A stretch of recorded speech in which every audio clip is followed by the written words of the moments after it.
Bonjour à tous et bienvenue dans ce nouveau podcast Made in Batman Legend, un Bat Reviews consacré à nos lectures Batman parues au mois de janvier chez Urban Comics. Moi c'est Nico, je suis accompagné pour le moment de deux autres membres de la team Batman Legend avec Benoît. Salut. Mais aussi l'habituel Siegfried. Coucou tout le monde. Alors, en préambule de ce podcast, j'aimerais juste faire un petit coucou à tous ceux que j'ai croisés au Festival international de la BD d'Angoulême, puisqu'on était présent avec Alexandra là-bas, et on a croisé quelques auditeurs, là, des écouteurs, c'est une habitude bref, perso, quelques auditeurs qui nous ont croisés et qui nous ont fait coucou. On a eu le temps de discuter rapidement avec certains d'entre vous. Donc, toi qui fais ton sport, toi qui nous écoutes ici et là, je vous passe bien entendu le bonjour. Et c'était bien sympa de pouvoir échanger ensemble entre passionnés de Batman. Donc voilà, je vous passe le petit coucou et un petit coucou également, j'avais promis de le faire, à la librairie Funambule de Rouen. Voilà, coucou passé, coucou promis, coucou effectué. Voilà, donc n'hésitez pas si vous êtes dans la région rouennaise pour aller faire un coucou à cette librairie qui nous est conseillée par Aliénor Drake, que vous avez l'habitude d'écouter dans nos podcasts également et de lire sur Batman Legend. Bref, c'est coucou passé, je vous propose d'entamer ce podcast avec nos lectures donc de janvier, comme je le disais, et on va entamer avec une lecture qui aurait peut-être plu à Aliénor Drake, tiens, Nightwing Infinite, tome 5, le soulèvement des enfers, Tom Taylor, Bruno Redondo toujours. Je laisse la parole à Benoît pour nous en parler. Oui, bonjour à tous.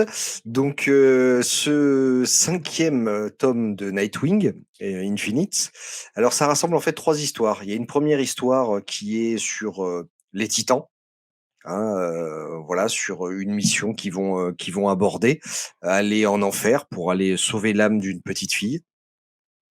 C'est plutôt, moi j'ai trouvé que ce récit plutôt sympathique. Voilà, ça renoue avec un peu ce qui faisait les Titans il y a fort longtemps.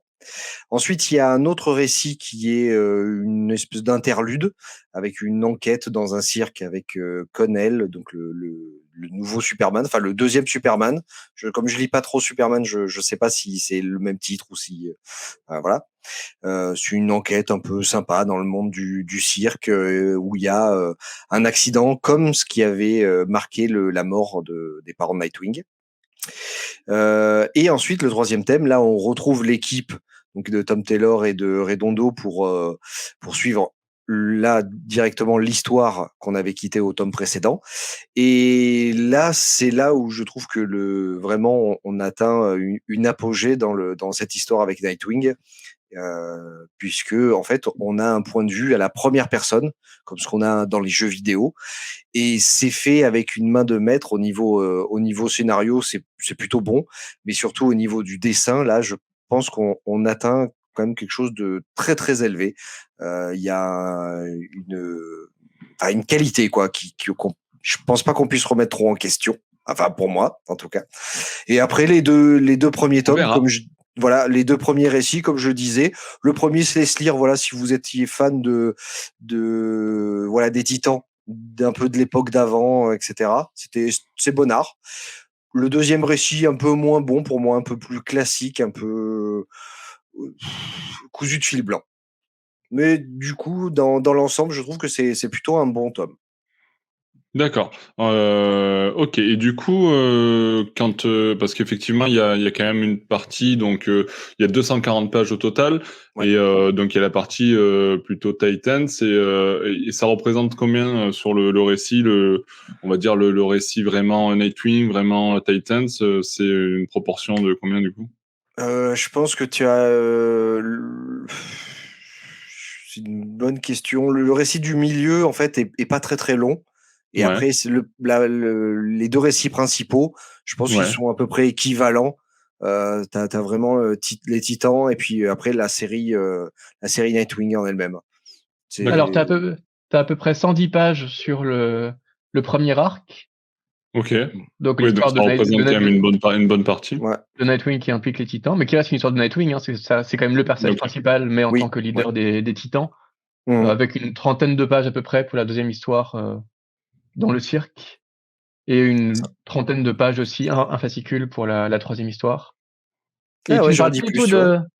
Bah non, parce que c'est que la première partie de cette histoire, dont la suite apparaîtra dans Nightwing tome 6. D'accord, ok. Donc, Je pensais par que contre, j'ai tellement été dans le truc que je pensais que ça faisait beaucoup plus de pages, tu vois. je peux comprendre, ouais. Par contre, tu parles pas du tout de Night Terrors Nightwing qui conclut le Ah volume. oui, c'est vrai qu'il y a ça dedans aussi. Alors que ça en occupe bien 70 pages, c'est deux fascicules complets, donc ça fait une grosse partie du C'est tome. vrai, et ben c'est parce que ça m'a pas spécialement marqué. Tu vois, pour le coup. Je pense qu'on y reviendra. C'est une thématique qu'on va aborder souvent avec ce Night Terror, mais je trouve que ça apporte pas grand chose et c'est pas. Voilà, ça m'a pas marqué. Je l'ai même survolé et pas lu véritablement ce passage-là. Ça m'a pas vraiment intéressé. D'accord, ok, Mm. ok. Siegfried, tu retrouves aussi, toi, un petit peu ce truc-là de dire que Night Terror, c'était pas ouf, là, cette partie-là? Parce que c'est vrai qu'on va reparler Night Terror après avec Justice Mm. League Night Terror, mais... Oui, complètement. D'ailleurs, je trouve ça amusant que ça t'ait pas noté plus que ça ne t'ait pas marqué plus que ça, alors que c'est supposé quand même être un gros event autour duquel il y a plutôt un gros marketing de la part d'Urban. En fait, eux-mêmes semblent s'être rendus compte que bon, c'était pas terrible parce que si vous regardez le volume, absolument rien ne le mentionne. C'est pas mentionné sur la couverture, c'est même pas mentionné sur le 4e de couverture. Rien ne dit que 70 pages de ce volume sont occupées par ce qui est supposé être l'event majeur de DC actuellement, c'est-à-dire le tie-in de Night Terror se consacrer à Nightwing. Enfin, je trouve ça assez fou de passer ça sous silence, ce qui fait aussi que, évidemment, les auteurs de ces 70 pages ne sont pas du tout mentionnés sur la couverture, le 4e de couverture. Enfin, c'est étrange quand même. C'est un peu comme si tu avais tout à coup mis ces 70 pages dans le volume pour mettre des pages, mais en oubliant complètement de le mentionner ailleurs. Et tout ça au profit, vous avez vu la couverture qui est complètement quelconque. Enfin, c'est une couverture qui aurait pu être la couverture de à peu près n'importe lequel des volumes, qui ne parle ni de l'enfer, donc ni de l'arc qui occupe les 100 premières pages, ni de Night Terrors. Enfin, c'est vraiment un choix qui est très surprenant. L'avantage, c'est qu'au moins, on a un petit récapitulatif en 5 lignes, mais qui sont largement suffisantes de ce que c'est que Night Terrors. Donc, on nous rappelle en 5 lignes. Et c'est bien parce que vraiment, du coup, vous n'avez besoin d'aucun autre contexte, et vous dites aussi, le gros event d'ici du moment, on peut le résumer en 5 lignes, et j'ai besoin de rien d'autre parce qu'il y a tellement peu à raconter, c'est tellement débile que ça suffit. C'est un peu inquiétant aussi. Parce que je vous rappelle, enfin, on y reviendra, mais le concept, c'est Ouais. qu'il y a un super vilain qui s'appelle Insomnia, on rappelle son originalité, qui a endormi le monde entier, qui fouille le cauchemar des héros. Et bon, du coup, il fouille les cauchemars de Nightwing. Et donc, le cauchemar de Nightwing, c'est qu'il a tué Batman. Mais en fait, on dit déjà, on n'y croit pas une seule seconde parce que tout le monde, même Nightwing sait qu'il est dans un cauchemar. Et le lecteur sait qu'il est dans un cauchemar. Donc, le fait qu'on lui dise qu'il a tué Batman, en fait, personne n'y croit parce que tout le monde sait que c'est faux. Donc, quel est trop d'intérêt que ça? On n'a pas trop d'intérêt. Du coup, même ce qui se faisait être une intrigue est un peu passé sous silence. Et donc, Nightwing est enfermé dans les îles Arkham pour avoir tué Batman. Encore une fois, tout ça est dans un cauchemar. Hein. Du coup, ça donne lieu à pas mal de délires visuels qui sont pas très intéressants. Et tout ça pour une histoire de Nightwing qui doit se battre pour sortir de son cauchemar. Petit problème, on se souvient que Tom King avait raconté la même chose avec Batman dans l'arc Nightmares, où pareil, Batman pendant une dizaine de fascicules était enfermé dans des cauchemars et devait en sortir. Et bon, c'était fait avec le brio de Tom King, qu'on aimait ou qu'on n'aimait pas, mais en tout cas, il y avait une vraie tentative d'intellectualisation de ce que c'est pour un super-héros d'être plongé dans ses cauchemars et d'essayer d'en sortir en retraversant beaucoup de choses qui sont des étapes de son parcours psychique. Alors que là, c'est vraiment juste de la bagarre et des délires dans tous les sens qui ne racontent rien, qui ne représentent rien, qui sont pas intéressants, qui sont même pas bien dessinés. Enfin, c'est vraiment complètement mineur et complètement oubliable. Ouais. Donc c'est vraiment ce contraste entre le gros event de DC et cette volonté de même pas l'assumer, de même pas l'assumer parce que tout le monde a conscience en fait que c'est un peu nul. Et bon, le problème c'est que ça donne pas vraiment beaucoup d'ampleur au volume qui est assez mineur. Je partage le ressenti de Benoît sur le fait que le premier arc reste ce qu'il y a de mieux, parce qu'on a cette centaine de pages sur la descente aux enfers est quand même sympathique, même si je pense significatif aussi le fait que Benoît soit assez avare en compliments, alors qu'on se souvient quand même des 3 premiers volumes de Nightwing, on disait quand même qu'il y avait une espèce de miracle dans la fraîcheur de ces histoires. Ça C'est vrai que ça fatiguait un peu. disparaît petit à petit. Ouais, on avait déjà parlé d'une fatigue dans le 3e volume qui s'accentue dans le 4e. Et là, j'ai entendu aucun compliment dans ce que disait Benoît, à part que c'était sympathique et ça se lisait bien. Effectivement, pour un récit de 100 pages, donc de 3 ou 4 fascicules, c'est juste gentil. Mais dans les faits, il y a aucun moment où vraiment on y croit, on est immergé. C'est vraiment une petite intrigue complètement mineure, un peu de remplissage. Et d'ailleurs, alors que je vous rappelle qu'à la fin du tome 4, on avait quand même Superman et Wonder Woman qui demandaient à à Nightwing de diriger une nouvelle Ligue de Justice, ce qui était quand même une sacrée demande. Donc en fait, là, ce qu'on appelle les Titans, c'est l'espèce de nouvelle Ligue de Justice qu'a formé Nightwing, mais à aucun moment on le sent vraiment leader parce que les autres personnages sont complètement inexistants. D'ailleurs, cette ligue est supposée inclure Flash et Wonder Woman, mais on les voit vraiment l'espace de 2-3 pages. On voit beaucoup plus de Titans. Enfin, on ressent vraiment déjà aucune unité de ces Titans. Il n'y a aucun développement de ces différents personnages à part un tout petit peu Raven. Et à aucun moment on ne sent Nightwing leader de cette équipe-là. Donc c'est un peu étrange, sachant que c'est le premier arc où Nightwing assume cette nouvelle fonction de directeur de la Justice League, qui est peut-être la plus grande responsabilité qu'il occupait dans toute l'histoire de Nightwing. Donc c'est surprenant que ça apparaisse dans un arc où on le ressent de façon aussi mineure. Vraiment, pour moi, ça poursuit cette impression que Taylor ne sait plus trop quoi raconter avec le personnage et est un peu en pilote automatique et du coup se contente d'histoires un peu mineures, alors même que c'est sans doute l'un des moments du parcours de Nightwing qui est le plus attendu. Et bon, bah, ça, heureusement qu'il y a effectivement cet épisode dessiné complètement par Redondo avec cette idée que tout est vu à la première personne. Donc, on ne voit Nightwing que quand il se voit dans un miroir, par exemple. Donc, bon, c'est amusant. Donc, on n'a que le premier fascicule, donc on verra si, j'imagine que le second fascicule sera fait sur le même modèle. Après, on est complètement dans de la forme au détriment du fond. Hein. L'histoire est complètement inintéressante et voire inexistante. C'est vraiment juste un exercice de brio pour montrer, voilà, enfin, imaginez un peu ce que c'est que de raconter les pirouettes, les acrobaties et les bagarres de Nightwing en ne le voyant qu'à la première personne et les petits éléments du quotidien, puisque c'est Taylor, quoi. Il faut qu'on voit le personnage se brosser les dents aussi. Enfin, ça fait partie des petits plaisirs aussi, du traitement humain fait par Taylor. Donc, c'est amusant, mais ça ne raconte absolument rien dans l'histoire. Et je trouve quand même ça faible par rapport aux 2 premiers volumes notamment, où on avait quelques épisodes avec des recherches formelles assez fortes de la part de Redondo, mais qui étaient quand même associés à des histoires intéressantes, notamment on avait cet épisode un peu jeu vidéo où on voyait Nightwing sauter de bâtiment en bâtiment, mais tout était vu en 2D, un peu comme un jeu de plateforme. Et là, c'était quand même associé à une histoire qui était un peu dynamique, un peu prenante, là où là, ça ne raconte rien. Donc, on attend quand même de voir. Enfin, globalement, voilà, ça reste un volume qui est complètement oubliable et qui est sans doute le volume le plus insipide pour l'instant de la série, pas forcément le plus nul, mais juste complètement insipide dans le sens où rien de ce qu'on voit là ne marque d'aucune manière. Non, après voilà, ça a quand même l'intérêt de voir le travail de Redondo, ça c'est sûr. Sur cet épisode-là, sur cette trentaine de pages, tu vois, je croyais qu'il faisait beaucoup plus. Là pour ça, c'est intéressant. Et après le premier récit avec les Titans, c'est quand même intéressant parce qu'on le voit quand même assez leader et qui est malgré tout la personne sans pouvoir de l'équipe et qui arrive à démêler l'ensemble des problèmes, etc. Donc, et puis il y a toujours un petit twist avec je vais essayer de résoudre les problèmes avec l'enfer au niveau administratif. Ça, je trouve ça très très drôle.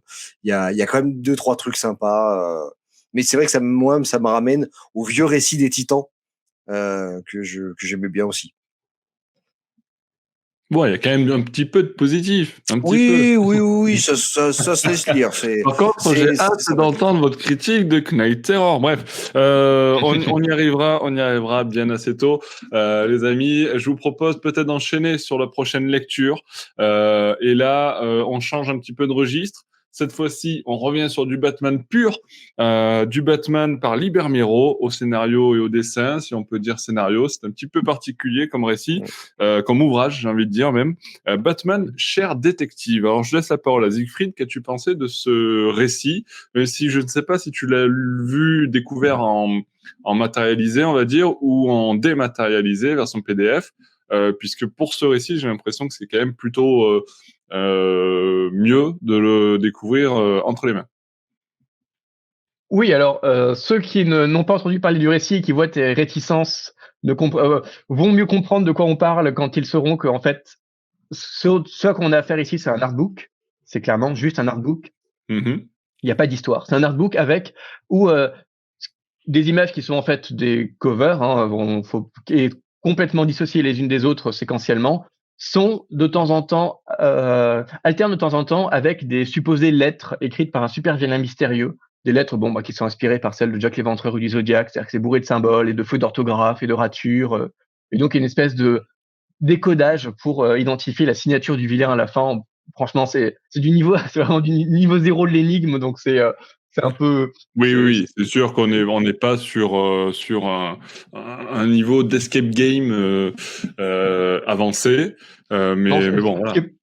Ce qui est pas terrible, oui, mais du coup, on se demande, si ce super vilain est si mystérieux et si intelligent, pourquoi est-ce que l'énigme, elle est à ce point à degré zéro? Et en fait, quand on identifie la signature, on se demande si c'est un personnage ou si c'est autre chose, donc je spoile pas là-dessus, mais On ne dit en fait, rien. la révélation de qui c'est suscite beaucoup plus de questions que de réponses parce qu'on se demande pourquoi cette personne écrit ça de cette manière, avec ces ratures. Et comme il n'y a pas d'histoire, on ne sait même pas si ce sont des lettres que Batman reçoit ou si c'est juste une espèce de discours allégorique. Mais si c'est juste une espèce de discours allégorique, pourquoi est-ce que ces lettres seraient manuscrites Ouais, mais avec alors autant justement, est-ce d'insistance sur que la forme écrite, hein? tu vois, tout ce côté interrogation et un petit peu flou, est-ce que c'est pas aussi ce qui porte aussi un peu un intérêt à ce truc-là, tu vois, c'est assez libre d'interprétation au final. Oui, mais pour moi, pas du tout. Si tout ce qu'on a, c'est une galerie de couverture avec 3-4 lettres au milieu qui vous posent tellement de questions qui sont tellement nulles que vous avez besoin de vous poser des questions pour savoir si vraiment c'est intéressant ou pas, c'est plus un problème du volume qu'à porter à son crédit, d'autant que vous n'aurez jamais de résolution là-dessus. Enfin, c'est vraiment juste un prétexte pour vendre ça comme un volume narratif plutôt que comme un artbook parce qu'on sait très bien qu'a priori, vous n'allez pas pour 19 € acheter 60 il y a 60 pages, donc il doit y avoir une cinquantaine de 60 planches. pages, ouais. Donc 50 planches de Bermero pour 19 €, ça fait quand même cher l'artbook, même si c'est un DC de luxe, donc c'est très bien imprimé. Donc à ce prix-là, il va de soi que vous avez tout intérêt. Bon, déjà acheter des artbooks de Bermero parce que c'est quand même un super dessinateur. Et puis si vous n'avez pas, vous allez d'abord acheter Batman Damned par exemple ou Batman Noël, qui sont vraiment des masterclass du dessin de Bermero dans des situations narratives et à peu près pour le même prix, bien avant d'acheter ce qui est juste une galerie de couverture, très jolie par ailleurs, mais ne racontant rien. Et encore, mieux vaut-il se dire que ça ne raconte rien que d'essayer de se faire croire qu'il y aurait une espèce d'intérêt narratif par ces lettres qui, en plus, ne sont même pas intéressantes en soi. Je veux dire, elles sont hyper répétitives et hyper convenues dans le discours qu'elles ont. Et encore une fois, l'identification de leur auteur pose des questions parce qu'on se dit, ça peut pas être aussi nul. Donc, quel est l'intérêt qu'on peut essayer d'y trouver? Donc ouais, pour moi, c'est vraiment pas un volume que je recommanderais. Je trouve un peu triste d'avoir autant de marketing autour de ce volume, alors que c'est vraiment un prétexte pour vendre 60 pages pour 19 €. Mais alors, juste avant de passer la parole à Benoît, je vous propose d'accueillir Bruno avec nous. Salut Bruno, qui Bonjour tout le monde. nous rejoint dans ce podcast. Alors, tu vois, on est en train de parler de Libermero. Donc, je crois que tu ne l'as pas forcément lu, ce récit-là, mais voilà. Non. Bon, je suis un amateur de ce dessinateur, mais de ce que je viens d'entendre et de ce que vient de dire Siegfried, bon, je vais peut-être pas me précipiter pour aller acheter le volume, quoi. Tiens, alors Benoît, vas-y, je te relaisse la parole pour rebondir sur ce que disait Siegfried. Est-ce que tu es, toi, plus convaincu ou pas? Est-ce que qu'en penses-tu de ce cher détective? Bah écoute, moi je l'ai feuilleté comme si c'était un artbook. Là, je suis d'accord avec Oui. Siegfried là-dessus. Mais bien sûr, après, il faut pas se leurrer, Voilà. faut pas se mentir. C'est un artbook mis en scène, Exactement. quoi. C'est ça. Après, je veux dire, les dessins sont magnifiques. On peut C'est pas nier Libermero, tout de même. voilà, on peut pas nier la qualité du dessinateur. Honnêtement, je me suis pas spécialement pressé pour lire l'intrigue qu'il pourrait y avoir de ces lettres, etc. J'ai simplement apprécié un bon dessin. Pour l'instant, pas plus, honnêtement. Ouais. Voilà. Je l'ai pris comme ça, tout simplement. Ok. J'ai préféré lire l'autre chose de Libermero, l'autre récit de DC. Tout à fait. Sachant que c'est présenté par Urban comme un roman graphique. C'est publié dans la collection Les romans graphiques incontournables de l'univers d'ici. Bon. On pourra contester cette appellation un peu qui survend un peu à ce qui est quand même un simple artbook. Enfin, faut vraiment pas se mentir là-dessus. Parce que au départ, après, est-ce qu'ils ont un label pour ça? Pas forcément non plus, j'imagine. Oui, mais voilà. ils pourraient ne pas mettre la mention roman graphique sur le 4e de couverture de Cher Détective. De ne pas mettre. Je comprends qu'il n'ait pas envie de mettre artbook parce qu'effectivement, 19 € pour un artbook 60 pages, enfin, en de 50 couvertures, ça fait mal. Donc, ils ont tout intérêt à faire croire qu'il y a une histoire. Mais il y a peut-être un moment où se dire que c'est pas un roman graphique, c'est plus de l'honnêteté que du marketing. Enfin bon, c'est ma foi. C'est un peu tiré par la cape, quoi. Mais donc bon, effectivement, ce petit artbook graphique. sans le mot roman, pour plaire à Siegfried. Bon, effectivement, c'est du Shard Detective. Moi, j'ai plutôt apprécié. Hein. C'est vrai que après, c'est plutôt un objet de collection pour le côté artbook, le côté. Puis c'est une jolie production. L'ouvrage est joli. Il est plutôt format plutôt grand. L'avoir dans les mains, c'est agréable. C'est très beau, très contemplatif et on apprécie, on peut apprécier, si en tout cas vous êtes fan, bon, non, on est tous fans de Liber Mero, c'est plutôt appréciable, mais effectivement, il faut pas le prendre pour, c'est pas Batman, c'est pas Joker, c'est pas Batman Damned, c'est pas ce genre de choses, c'est pas Batman Noël. On est vraiment là pour contempler les covers mises en avant de l'artiste, qui sont d'ailleurs pur cassage de rétine quand même. Faut le dire. Oui. Oui, ça. Ouais, clairement, c'est très très beau. Donc voilà pour ce Batman Shard Detective, vous l'aurez compris, un ouvrage plus qu'un récit particulier, mais disponible donc chez Urban Comics pour 19,60 € pages. Voilà. Donc vous avez l'explication un petit peu de ce format-là. Et si on passait à un sujet qui fâche. J'ai l'impression, avec un récit qui s'appelle Justice League Night Terrors. Et je vais laisser la parole du coup à notre nouvel arrivant, notre commissaire Andrézy. Bruno, dis-nous tout. Qu'as-tu pensé de cette lecture? Pour pas te cacher, si tu veux, pendant la première partie de ce podcast, j'ai l'impression que nos deux autres compagnons n'étaient pas hyper fans de l'arc Knight Terrors, sans parler de ce récit-là, mais plutôt sur ce qui s'est fait à côté dans le même univers. Donc, à voir ce que ça va donner ici. Voilà, j'attends d'avoir ton avis. On y a déjà mis un petit coup de canif, mais après, vas-y. Non, mais bon, je vais essayer de faire cicatriser un petit peu la plaie. Moi, j'ai bien aimé avec des bémols pour résumer. D'abord, on est dans du pur dark label intense, quoi. Je veux dire, c'est pas à mettre entre toutes les mains. Ça, c'est une chose à savoir. Mais bon, vu la couverture et le titre, il y a pas trop d'ambiguïté. J'ai bien aimé le départ. Sachant que ça fait tout de même partie de la continuité pour le coup. Oui, absolument.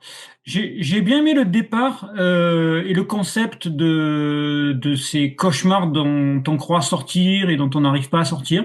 Je trouvais que c'était assez bien mené. Ça partait bien. Je trouve que graphiquement, les successions des différents dessinateurs qui puissent quand même pas mal vers Dave McKean.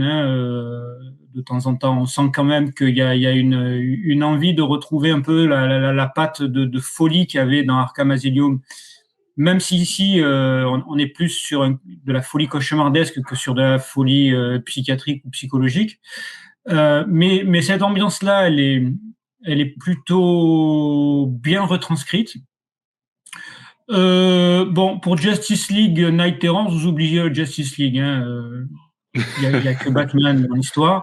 Et encore, le véritable protagoniste est caché. Et plutôt intéressant parce que c'est un protagoniste qu'on voit pas forcément souvent, qui est Deadman. Et donc, moi, j'ai bien aimé le déroulement. Et puis, l'histoire a tendance un petit peu à traîner au fur et à mesure des pages, ce qui est un peu dommage. On se demande jusqu'où ça va arriver. Et là, vers la fin, on retrouve ce que moi j'appelle le syndrome Snyder. Scott. Bon, il n'était pas là. Hein. Il n'est pas là, on précise. Ben, il n'y est pas, mais j'ai retrouvé exactement ce que je reproche à Snyder sur certains de ses arcs. C'est-à-dire qu'on part d'une idée, on développe des trucs plutôt intéressants, et vers la fin, ben, il faut finir l'ouvrage et on balance une fin un peu précipitée et du coup ça gâche un peu, je trouve. Alors on va pas spoiler la fin, hein, mais non, je trouve on arrive à une espèce de pseudo climax horrifique et puis bon d'un coup boum, voilà, épilogue et puis là il y a l'impression qu'il y a autre chose qui arrive, tout change. Et ça me rappelle un petit peu, je sais pas, pour citer que cette référence, la fin de Batman Metal, par exemple, où voilà, l'histoire s'étirait, se développait, et puis à la fin, on sentait que Snyder, il avait envie de finir son run, son mini-run, et et c'était pas forcément super heureux, quoi. Alors, je t'avoue Mais là, ça que m'a rappelé ça. Batman Metal, on va dire, les complications sont arrivées assez vite, j'ai l'impression, mais Oui, ouais. Après le premier, on va dire. Mais voilà, donc ça rappelle un peu ça. Donc l'idée d'Insomnia, de mettre Insomnia en tant que protagoniste et de faire explorer cet univers du cauchemar, qui par ailleurs a déjà été exploré chez d'autres éditeurs, hein, pour ne pas les nommer. Il était plutôt bien exploité jusqu'à, on va dire, les 2 premiers tiers de l'ouvrage. Et après, ça part un peu en cacahuète. On sent que les facilités scénaristiques arrivent. Il n'y en a plus grand-chose à raconter. Mais par contre, graphiquement, je trouve que c'est assez réussi. Ça porte bien son nom. Il y a une patte graphique qui se dégage et qui est d'autant plus intéressante que il y a plusieurs dessinateurs qui se sont succédés. Et du coup, moi, je trouve qu'il y a quand même, une véritable alchimie qui se construit. Donc, au final, voilà, un peu déçu sur la fin. Il y a des facilités scénaristiques, mais j'ai lu bien pire quand même. ok. Bon, voilà, les copains, c'est ça que j'aime. Voilà, de la positivité. Il y a bien pire. Du coup, Siegfried, je te laisse rebondir sur ça. Quel est ton avis? Je te vois sceptique. Oui, est-ce qu'il y a bien pire? Je sais pas. Ça, c'est vraiment Ah pas oui. bon. Bon, déjà, c'est vendu comme un récit complet. C'est encore du marketing, hein. On est dans Infinite. On insiste bien sur le fait que ça suit Planète Lazarus. Donc Planète Lazarus, on vous redit pas tout le mal qu'on en a pensé. La seule Confère conséquence, nos podcasts précédents où on voilà. parlait de Du Planète coup, Lazarus. on voit qu'ils se sont posé la question de comment est-ce qu'on donne une suite à Planète Lazarus. Enfin, comment est-ce qu'on met ça dans le contenu de Planète Lazarus? Bon, on va dire que suite à Planète Lazarus, il y a eu des nouveaux super vilains, des nouveaux super héros, et donc ça a généré entre autres Insomnia. Bah voilà, c'est plutôt que de dire il est apparu d'une manière comme n'importe quel super vilain depuis 80 ans. Bah voilà, il est né à cause des événements de Planète Lazarus. Voilà, c'est bon, il y a un lien. Planète Lazarus a servi à quelque chose, ça a généré ces 200 pages avec Insomnia. Eh ben, tu sais quoi, Siegfried, je suis sûr que c'est parce qu'ils ont écouté notre podcast et que tu te plaignais que Planète Lazarus ne servait à rien. Eh bien non, tu vois, il a servi à quelque chose. Oui, on va dire ça. D'ailleurs, c'est assez surprenant. Ah, parce que... un merci, ça t'arracherait la gueule quand même, sans déconner. Ah ben non, c'est à eux de me remercier et de leur donner une idée qui permet de donner du sens à Planète Lazarus. C'est encore bon. Petite surprise d'ailleurs sur cette notion de récit complet, c'est que l'avant-propos lui-même précise qu'on retrouve des épisodes complémentaires de l'événement dans d'autres titres d'ici, comme on l'avait mentionné sur Nightwing par exemple. Nightwing Night Terror, c'est publié dans Nightwing. Donc on dit c'est un récit complet. Par contre, bah si vous voulez la complétude de l'histoire, bah il va falloir aller fouiller dans plein d'autres volumes consacrés à plein d'autres héros. Oui, bon, c'est pas un récit complet en fait, parce que même si effectivement on fait naître l'intrigue ici et puis on la clôt ici, de fait, c'est ce que vous disiez, c'est ce que disait Bruno d'ailleurs. C'est pas une histoire de Justice League. On nous fait croire dans les premières pages que Superman et Wonder Woman vont avoir un rôle, par exemple, et en fait, ces personnages disparaissent complètement de l'intrigue pour réapparaître à la fin avec une quinzaine d'autres héros. On ne sait pas ce qui leur est arrivé pendant l'histoire, on ne sait pas d'où ils viennent, mais tout à coup, on claque des doigts et ils permettent de résoudre l'histoire. Donc, ces 200 pages n'ont absolument aucun intérêt si vous n'allez pas lire les autres tie-in qui permettent de comprendre ce qui arrive aux autres super-héros et ce qui les amène aussi, eux, à sortir de leur cauchemar et à finir par se liguer contre Insomnia. Si vous n'avez pas ça, vous avez juste l'impression qu'on commence avec une trentaine de pages en vous faisant croire que c'est une histoire de la Trinité, que ensuite c'est juste une histoire de Batman qui, en fait, est possédé par Deadman pendant 150 pages, et à la fin, on claque des doigts et on met fin à l'intrigue en faisant intervenir des personnages que vous n'avez jamais vus de toute l'histoire. Donc, en fait, à part Deadman et Sandman, le premier Sandman, donc pas celui de la série de Neil Gaiman Netflix, mais le premier Sandman, celui de la JSA, à part ces deux personnages qui sont clairement les deux seuls personnages qui ont des espèces d'arcs de développement au cours de l'histoire, aucun autre personnage n'a vraiment de traitement. Ce qui est surprenant pour un event qui est supposé parler de tout le DCverse, parce que le postulat, c'est quand même que plus ou moins le monde entier est endormi et que Insomnia va aller fouiller les cauchemars de tous les super-héros pour essayer de... on ne sait pas trop d'ailleurs. À un moment, on nous dit qu'il veut trouver la pierre des cauchemars, mais il veut aussi prouver que les super-héros sont en fait des monstres. Mais en fait, à aucun moment, ça revient dans l'histoire parce qu'évidemment, on sait bien qu'il peut pas le prouver. Mais quand même, il va inspirer à des citoyens la peur des super-héros mais en fait, c'est juste parce qu'il leur donne des cauchemars des super-héros. Donc, en fait, il prouve pas que les super-héros sont des monstres, puisqu'il a besoin de créer des cauchemars spécifiques pour le faire croire. Donc, c'est pas très cohérent comme processus. Et pour un comics, c'est de faire croire que plus ou moins le monde entier est endormi. À aucun moment on ne voit cette planète endormie, alors que bon, ça aurait pu donner lieu à des visuels plutôt intéressants quand même. Donc, il y a pas mal de surprises sur ce postulat. Et encore une fois, cette idée que les super-héros sont endormis et vont devoir traverser des cauchemars, déjà, ça a été exploité dans l'Ark Nightmares de Tom King. On a plein d'évocations de Arkham Asylum, effectivement, ça je suis entièrement d'accord. Mais ça peut évoquer aussi Sandman, où il y avait aussi cette maladie du sommeil initiale. Et surtout, ça évoque, on avait reparlé récemment, ce comics pour l'homme qui a tout d'Alan Moore, où un super vilain posait une fleur sur Superman et sur Batman et qui les enfermait dans des cauchemars, enfin dans des rêves tellement parfaits qu'ils en devenaient cauchemardesques et dans lesquels ils avaient juste envie de vivre au point de ne plus avoir envie de se réveiller. Et c'est assez fou de se dire que dans ce comics d'une 50aine de pages d'Alan Moore, il y avait beaucoup plus d'atmosphère cauchemardesque que dans cette espèce d'event supposément important chez DC, où en fait cauchemar, c'est juste dire que il y aura quelques tentacules, il y aura un peu de putréfaction, il y aura des zombies quoi. Oui, bon, c'est des trucs qu'on a vu des milliards de fois dans des milliards d'histoires. Pitié, donnez-nous une spécificité à ce truc. Et en fait, non, pas du tout. Et le background d'Insomnia est d'un manque d'intérêt qui est absolu. Enfin, vraiment, c'est assez dingue aujourd'hui, je trouve, de pouvoir créer encore des super vilains qui sont à ce point inintéressants et viennent à ce point de nulle part. Enfin, c'est vraiment l'histoire la moins imaginative du monde. Il y a pas de visuel intéressant, il y a pas d'atmosphère cauchemardesque. Tout à coup, il y a Amanda Waller qui apparaît et on sait pas trop ce qu'elle vient faire, à part pour installer un cliffhanger à la fin. Mais pourquoi nous faire croire que c'est un récit complet alors qu'on a une espèce de fin douce amère et de méga cliffhanger qui donne encore plus l'impression que en fait ce qu'on a vu c'était pas du tout un récit complet parce que on sait pas du tout à quoi ça aboutit. Et finalement, c'est presque intéressant que par ce à quoi ça pourrait aboutir par la suite si c'est exploité par quelqu'un d'autre, parce qu'on sait pas vraiment comment cet arc de Night Terrors va en fait se connecter avec le reste des si tu le réclames, ils vont le faire. Très bien, mais faites-nous mais qu'ils nous fassent ce qu'ils veulent, mais pitié qu'ils nous fassent quelque chose d'intéressant, quoi.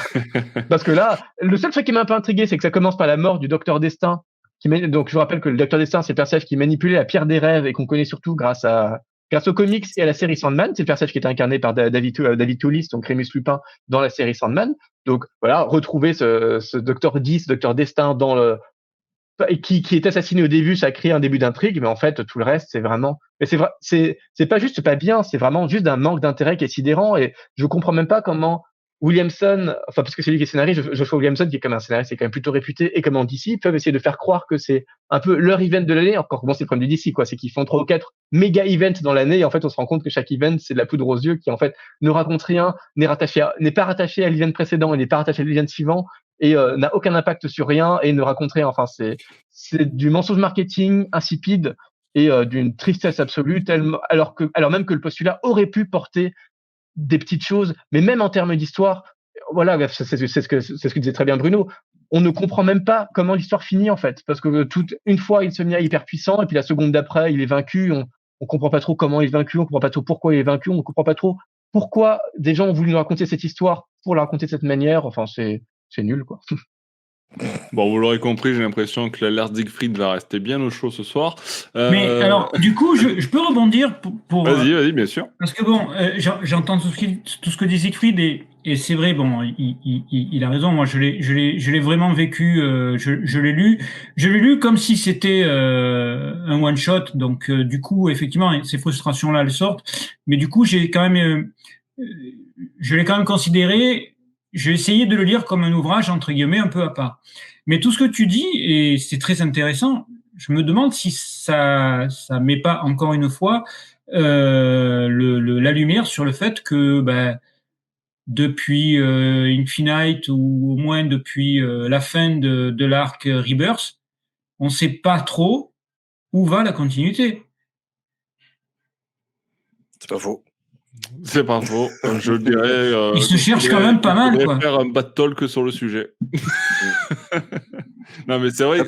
T'as raison que la continuité a pris une tournure un peu plus lisse, on va dire. C'est ça, on en vient à quelque chose d'hyper conventionnel, Comment hyper tu- banal. C'était aussi le cas avant, mais ça s'est peut-être un peu plus densifié ces derniers mois. Bah, on perd quand même l'intérêt de ce qu'il y avait bien avant avec les crossovers, c'est-à-dire que c'était vraiment des séries qui étaient séparées, qu'on rassemblait dans un crossover. Là, il faut quand même penser qu'on est sur un événement, donc un crossover aussi, mais qui fait l'inverse. C'est-à-dire que pour le comprendre, l'événement principal, il faut lire ce qui est autour. Alors Donc une déjà, question, on parlait de Superman, Wonder Woman du coup qui apparaissait. Vous savez si dans les sorties du mois de janvier ou février, il y a justement cette tie-in dans les récits principaux, dans les ouvrages consacrés à ces deux personnages-là, par exemple, comme on a pu voir avec Nightwing ou pas? J'ai pas vérifié moi. je les ai pas lus honnêtement, donc Ok. je ne sais pas du tout. Alors, Ça, non, ça puisqu'on n'a aucun devrait récit normalement. sur Wonder Woman en février, par exemple. Après, on ne les a Non. pas encore lus, donc on verra bien. Il y a bien des Ouais. volumes qui s'appellent Dawn of Shazam et Dawn of Titans, donc Oui, peut-être que dans Dawn, on implique qu'il y a un lien avec Night Terrors, mais c'est toujours encore le problème du marketing. Comme on a eu du Night Terrors dans un volume Nightwing tome 5 avec absolument rien qui ne mentionnait ni sa quatrième couverture, bah finalement on sait absolument pas dans quoi est-ce que ça peut, dans quoi Ouais. est-ce que ça peut entrer. De même, bah on aura le prochain tome de Batman Dark City, mais Mhm. j'imagine que ça n'aura absolument rien à voir. Mais quel est le sens de dire on fait un event qui concerne tout le DCverse, mais en fait on continue de publier du Batman, en plus du Batman Dark, mais qui n'a absolument rien à voir avec Night Terrors. Enfin pourquoi est-ce que Dawn ça n'a rien à voir avec Night Terrors alors que bon en termes de vocabulaire c'est quand même très proche. Enfin bon bref, ça peut être publié n'importe où, n'importe quand, n'importe comment, ou ne pas être publié du tout. A priori ça sera pareil. Donc c'est vraiment c'est un peu surprenant. c'est dommage en fait avec cet événement parce que les cauchemars, etc., ça évoque énormément de choses. On revient à tout ce qui est des peurs primales, avec voilà, enfin la peur du noir, etc. Et c'est quelque chose qui pouvait être très intéressant à amener et à justement avoir une approche. Moi, le docteur Destin, c'est un personnage que j'affectionne énormément, surtout en tant que vilain dans Sandman de Neil Gaiman, quoi, entre autres. Et voilà, il y avait tellement de pistes à aborder. Même, je suis d'accord avec toi, le méchant est pas très intéressant, mais ça aurait pu être vraiment beaucoup mieux. Avoir quand même un mec lambda dont la famille est tuée parce que bah, les super-héros se battent et qui décide de devenir un méchant. Bon, ok, pourquoi pas, le scénario est bas de plafond, mais ça aurait pu prendre peut-être des années, on l'aurait vu se construire, on l'aurait vu avoir de la haine, etc., se forger cette haine-là, ça aurait été vraiment intéressant. Euh, Après, il y a quelques trucs qui sont sympas, voilà, au niveau du dessin, ils essayent de faire des choses. Et encore que, je pense que ça aurait pu être très intéressant d'avoir même des fois sur une même page ou sur deux pages différentes, plusieurs dessinateurs pour justement savoir où doivent se trouver les personnages, s'ils sont en train de rêver ou pas, s'ils sont dans un coche. Il y avait tellement de choses à faire. Et ouais, on est sur quelque chose qui est d'une banalité affligeante, où on voit passer, où on sait ce qui va se passer. Deadman, qui est un personnage qui est apprécié, notamment dans la Justice League Dark, etc., apporte pas mal de choses. Mais voilà, ça aurait pu avoir aussi un contexte de peut-être mettre en avant cette Justice League Dark. Même pas. On a un Batman qui est physiquement là, mais c'est tout. Ouais, bof. Voilà. Bof. Vous l'aurez Alors, compris, bof. Oubliable et passable. Pour confirmer par rapport à ce qu'on dit tout à l'heure, donc Ouais. effectivement, il y aura bien du Night Terrors dans les prochains volumes, mais ça revient exactement au problème qu'on évoquait en fait. Par exemple, on sait que le Dawn of DC, c'est un peu le prochain gros event, c'est un peu ce qui va prendre la suite d'Infinite et de la Dark Crisis. Donc, ce qui fait qu'on a des volumes, par exemple, le Dawn of Titans, où on aura à la fois du Dawn of DC, du Titans et du Night Terrors Titans. Ou Dawn of Shazam, on aura le Dawn of DC Shazam, du Shazam et du Night Terror Shazam. Donc en gros, on aura deux events plus la continuité Shazam dans le même volume. Et pour le Batman, on aura effectivement, donc c'est dans Batman Dark City Gotham War, qui donc est supposé être la suite des Batman de Chip Zdarsky. On aura à la fois le Batman Night Terror, et puis on aura les comics Batman, et puis on aura la Gotham War de Batman Catwoman. Enfin, c'est vraiment la suite de la continuité et deux events comme ça par-dessus le marché. Enfin, comment faire En même temps, les sentir events font partie de la continuité, mais c'est vrai que c'est un petit peu Oui, mais alambiqué pour suivre le Non, mais truc. on a un vrai problème de ligne éditoriale, là. on sait très bien que C'est on sait flagrant. très bien que c'est pas vrai que les events ne font pas partie de la continuité. On sait très bien que ce qui se passe dans Night Terror c'est fait par Williamson, pendant que ce qui est fait dans les Batman c'est fait par Zdarsky. Enfin, que tout est chapeauté par des scénaristes différents qui en fait racontent des histoires qui sont complètement différentes les unes des autres. Avec parfois ils sont obligés de mettre une micro-mention pour faire croire qu'il y a un impact d'un truc sur un autre, mais dans les faits, Oui, dans le fond, oui. on comprend même pas comment Night Terror peut être la suite de la Joker War et se passer en même juste avant la Gotham War et pendant le Dawn of DC, et sans que ça ait un impact majeur sur tous les personnages qui sont littéralement en train de vivre 50 traumatismes à la fois, mais en fait ils vivent ça totalement en parallèle, a priori sans aucun souci d'emploi du temps. Enfin, on sait très bien que ça n'a absolument aucune cohérence. Donc mélanger tout ça dans un seul volume, ça accentue encore plus le fait que comment ça se fait qu'on ait 50 events collés les uns aux autres et qui n'ont aucun lien les uns avec les autres. Enfin, ça renforce vraiment les disparités à la fois d'histoire et d'écriture et de graphisme entre tous ces trucs, et donc l'impression d'incohérence totale éditoriale. Et pour moi, c'est un peu dommage, qui est un peu injuste comme impression, parce qu'on sait très bien que le but de DC, c'est de publier des centaines de séries en même temps, parce que ça oblige les gens à acheter des centaines de trucs différents. Donc eux, ils n'ont pas l'impression d'être incohérents éditorialement, ils publient juste plein de trucs, et c'est tout que tous ces trucs ont tous de Batman, ont tous 2-3 personnages similaires, parce que c'est ça qui vend aussi. Mais le fait de tout synthétiser dans les mêmes volumes, ça accentue encore plus l'impression que on sait tellement pas où ça va que on peut avoir 3 events dans le même volume, et c'est au point que la couverture et même le quatrième de couverture peuvent ne même pas évoquer les events qui se trouvent dans le volume, tellement ça devient chaotique. Et là, effectivement, on aboutit à un problème marketing vis-à-vis du public. Ouais, tout à fait. Bon, vous l'aurez compris, alors, on est quand même parti sur un petit peu de positivisme de Bruno. J'ai essayé. Mais on finit quand même sur Siegfried, du moyen. Bon, Knight Terrors, en tout cas, vous savez que c'est un petit peu éparpillé. Il y a ce récit-là, mais que c'est pas le récit complet qu'on peut vous promettre. En tout cas, voilà un petit peu pour ce récit-là. Je vous propose d'enchaîner sur notre dernière lecture du mois, les amis. Siegfried, tu demandais du Dawn. Je te propose du Dawn of Justice Society of America, tome 1. Et puis, écoute, parle-nous-en. Qu'en as-tu pensé? Alors, oula, je sens les petits points qui vont se dérouler, ça va faire mal, les amis. Non, c'est sans doute le meilleur des 4 comics qu'on a chroniqués ce soir. C'est très loin d'une alerte Siegfried quand même, mais ça reste le plus intéressant. Ne serait-ce que parce que... j'étais en train de me chauffer là pour la lecture. Non, n'exagérons pas, voyons. Ne serait-ce que parce que c'est du Geoff Jones et c'est la suite du grand travail d'architecture que Geoff Jones a mis en place récemment. Bon, ça commence de façon un peu étonnante par du Stargirl, parce qu'en fait, ce qu'on appelle Dawn of JSA, le nouvel âge d'or, ça compile deux récits qui sont liés de fait dans la continuité, mais qui sont d'abord une histoire de Stargirl, et ensuite, effectivement, ce qui aux États-Unis a été publié sous le titre Le Nouvel Âge d'Or. Donc, on peut être surpris au début que pratiquement la moitié du volume, ça soit juste une histoire de Stargirl qui enquête sur la disparition d'acolytes super-héros et qui se retrouve emprisonnés sur une île hors du temps parmi ce qu'on appelle les enfants perdus. Et bon, au début, ça a l'air un peu quelconque. C'est un peu un prétexte à mettre plein de personnages. Et en fait, ça se rattache à Flashpoint et Flashpoint Beyond, parce que on comprend qu'à cause des bouleversements des univers qui sont liés au Doomsday Clock, enfin tous ces événements de ce qu'on pourrait pratiquement appeler le Geoff Jones verse, puisque c'est des trucs qui sont vraiment liés uniquement à ces comics de Geoff Jones et pas du tout au reste de la continuité, alors qu'il se posait pas du tout. Enfin, CF, la conversation sur les problèmes de continuité précédents. À cause de ces bouleversements, on a une équipe des maîtres du temps qui ont sauvé des acolytes un peu à travers les temps et les époques, et qui ont essayé de tous les ramener à un endroit pour qu'ils ne soient pas détruits dans les disparitions de continuité. Ce qui fait que quand Stargirl arrive, elle découvre des acolytes dont elle n'a jamais entendu parler, alors que même que ça peut être des acolytes de plein de super-héros qui sont extrêmement importants, y compris du Flash, de Mister Terrific, de Doctor Doom, de Doctor Fate, etc.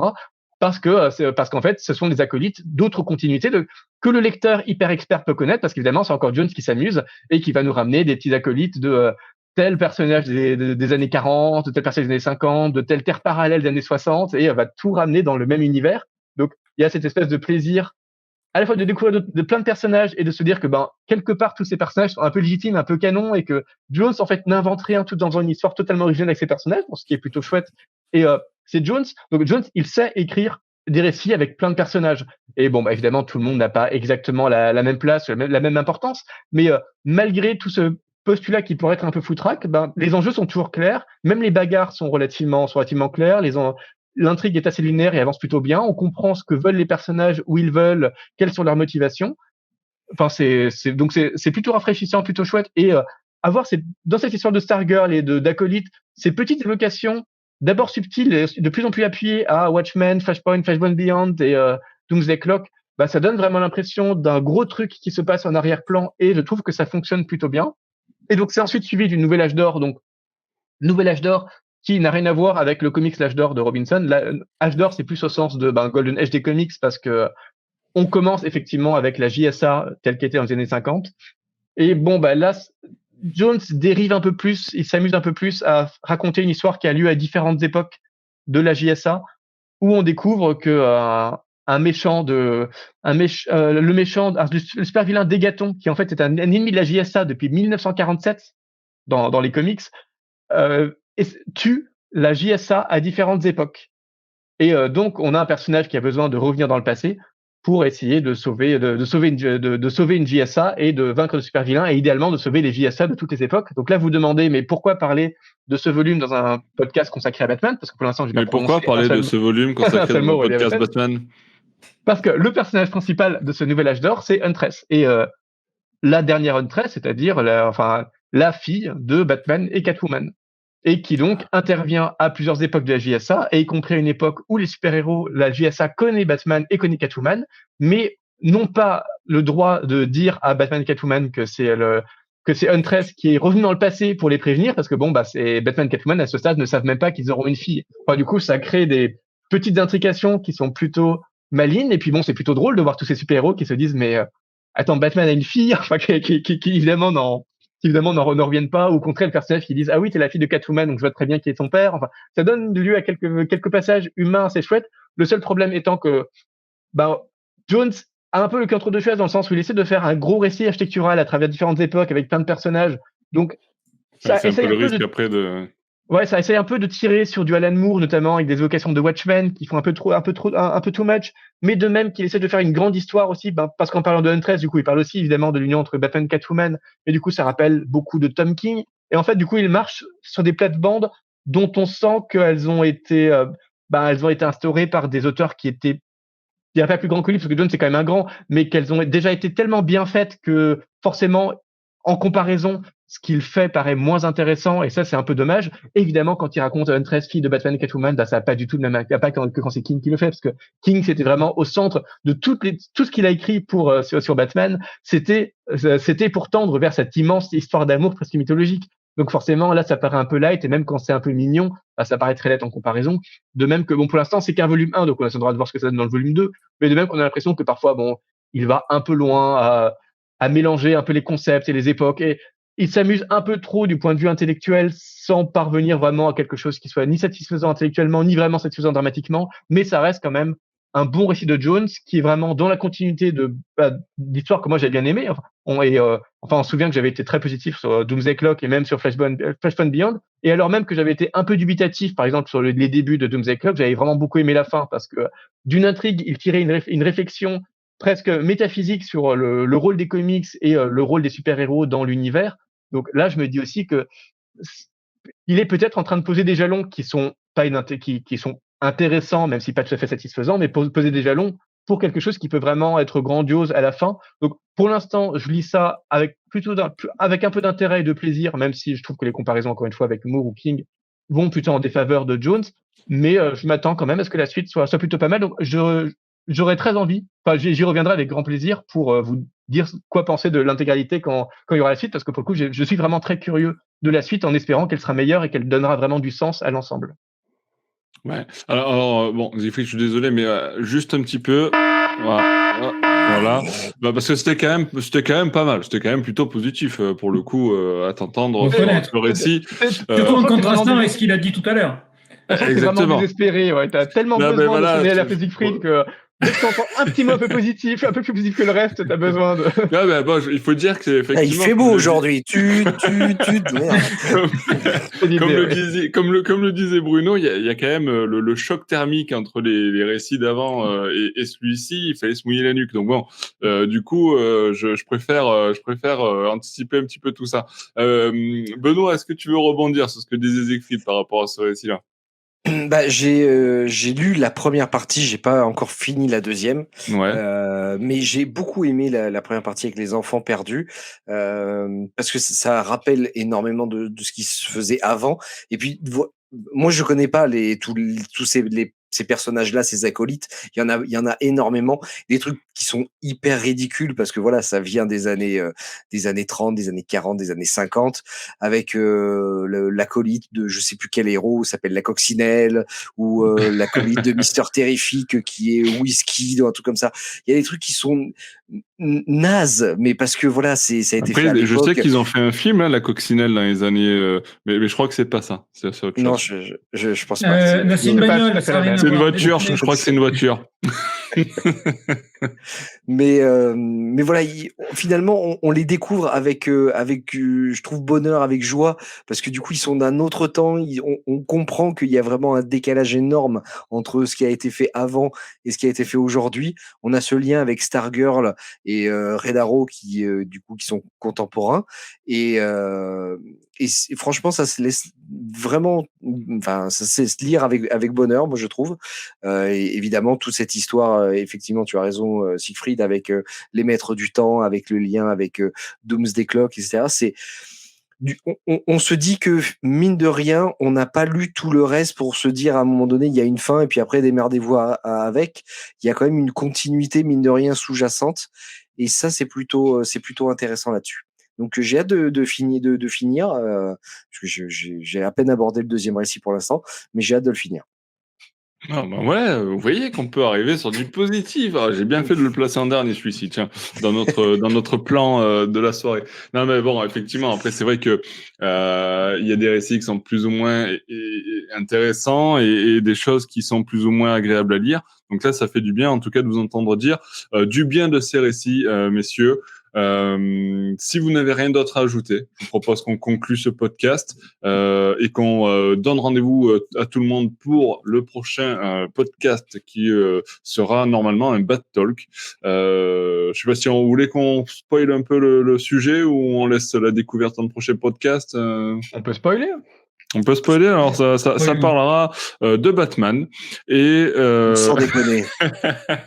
Non, mais vas-y, tu peux en parler si tu veux. C'est toi qui avais initié le sujet d'ailleurs, donc si tu veux spoiler un petit peu ce qu'on peut retrouver dans le prochain podcast rapidement, attention, hein. Tout peut spoiler. C'est teasing, hein, on va dire. C'est pour ou contre le latex? Plus ou moins. Ça dépend des soirées. Voilà. Non, on parlera de Batman et capitalisme, donc quel rapport de Bruce Wayne et ou Batman à l'argent, aux employés, à l'entreprise, etc. Voilà. Gros et beau sujet. Gros l'argent.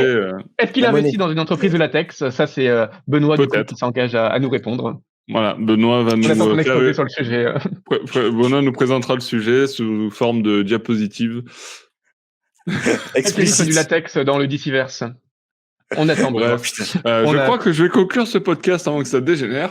Du coup, merci Bruno, merci Benoît, merci Siegfried pour votre participation à ce podcast et merci également à tous ceux qui ont eu le courage et le mérite de nous écouter jusqu'au bout. N'hésitez pas vous aussi à nous donner vos avis sur les récits qui ont été évoqués dans ce podcast et on se retrouve très bientôt pour de nouvelles aventures de Batman.